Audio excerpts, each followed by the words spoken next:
het is buitengewoon belangrijk dat we nog meer ondernemers krijgen op Aruba.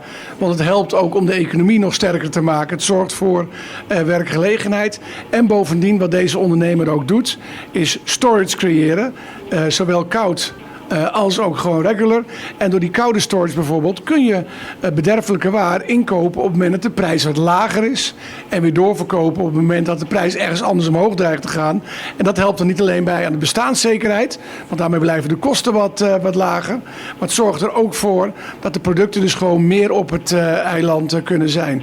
Dus dit ondernemerschap is om heel veel redenen goed. Bestaanszekerheid, voedselzekerheid, versterking van de economie. En wij zijn hier samen met de minister van Aruba. Waarom? Omdat wij niet alleen het agrifund hebben van Aruba. We hebben het foodfund van Nederland waarmee we dit soort projecten financieren. En we hebben, dat was wat we vandaag ook deden, nog een aparte regeling die heet dan MKB voor het midden- en kleinbedrijf. Waarmee we dus kleine ondernemers willen ondersteunen. Om ervoor te zorgen dat ook zij een kans hebben om door te groeien. Ja, en ik denk dat het belangrijk is dat veel van uw kijkers zich afvragen: zou ik niet misschien een toekomst moeten hebben als ondernemer? Of ben ik een ondernemer en wil ik doorgroeien?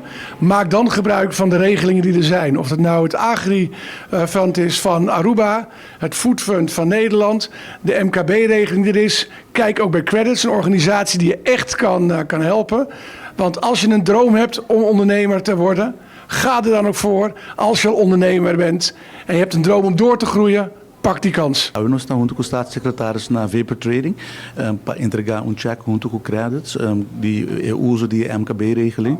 MKB-regeling é uma regra que Holanda e Aruba trazem para basta tempo, que está basicamente tipo de garantia para o instituto financeiro de prestamo e está a ser mais fácil para dar prestamo onde tem quizás risco que banco tradicional não quer tomar e nós estamos muito contentes que tudo aqui sobre esta ajuda empresário não conta tiki mas pone daring, isso não quizás tem conceito novo que pode chegar mais ligado na financiamiento. Dus é tool importante para nós poder chegar na mais diversificação de companhias na nossa economia e fazer nossa economia mais forte.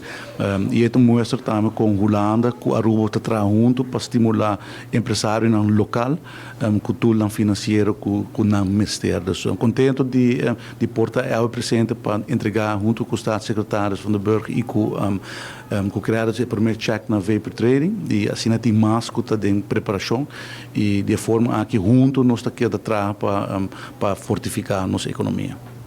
Nós aqui nos prome cliente que faz uso de BMKB credit e nós estamos na Vapor Trading, qual é onde prome cliente não de achete não que nós financia e credits rol dingen zaken dat basicamente colaborar com a BMKB regeling para assim nós entrepreneurs não podem oportunidade para ganhar financiamento para expandir na companhia. Solamente na Aruba, nós temos na Bonaire, Curaçao e São Martin, várias companhias em pipeline e me tenho visitado em 6 lunas de tempo, nós financiar 7 companhias, qual está hopi e está demonstrar uma necessidade também para esse tipo de regeling aqui que tem garantia de BMKB.